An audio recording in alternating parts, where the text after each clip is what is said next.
We're at the Museum of Croydon to launch the Roots to Roots exhibition, which is a culmination of 2 to 3 years' work of my productions. I'm Suzanne Gorman, I'm the Artistic Director of Maya Productions. We're here today for Roots to Roots, the exhibition. Roots to Roots is a theatre, arts and heritage project that explores themes of migration, heritage, cultural identity through the lens of South Asian communities in Bradford, Sheffield and Croydon. I've had a good life, but will never forget the land of my birth. India. All of us who have come to this country, we're at a generation now where it will fade. It will be very difficult then for our children to actually know what we all went through and what we had to do when we first came to England. We've been working on questions and answers about identity, about their journey and where they're from and what life is like in Croydon and in Britain. They've created artwork, they've written poetry, there are photographs, there's a podcast, there's a film. It's really inspiring to see and hear people's stories and to hear this side of Croydon. I love the story. We've got such a history here in Croydon, such a diverse community. Just watching the film and the footage there and actually shared experiences really brought back memory lane for me as well. But also the hardship that people went through coming to this country and the things that they've endured. But now they're very much part of our society, enjoying being part of Croydon.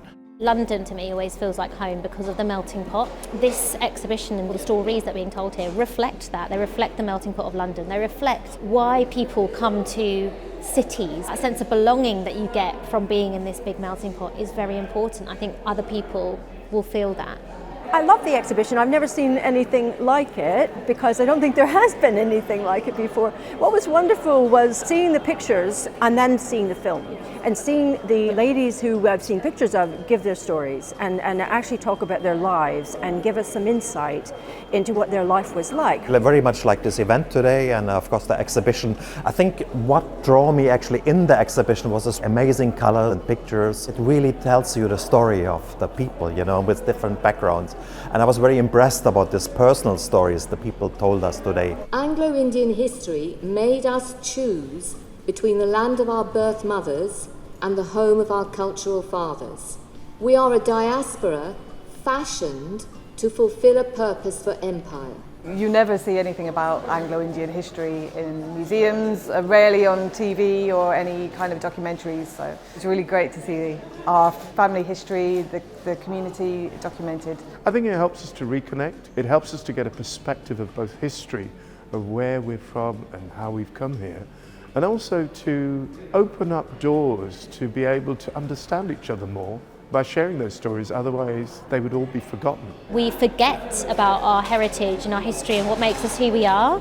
By bringing everyone together and having these stories told again, it kind of reaffirms your identity, it reaffirms your sense of belonging as well, because I think as Anglo-Indians, because of our unique story, I personally really struggled with that sense of belonging over the years, and when I came here I felt really at home, and it was a real relief and quite a unique feeling. It's just been a wonderful experience of bringing alive a period of time and to really appreciate a major fundamental part of our culture.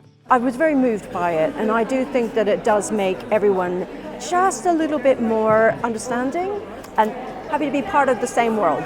That piece of identity is important for everybody. It really shows today that that really matters and the community matters.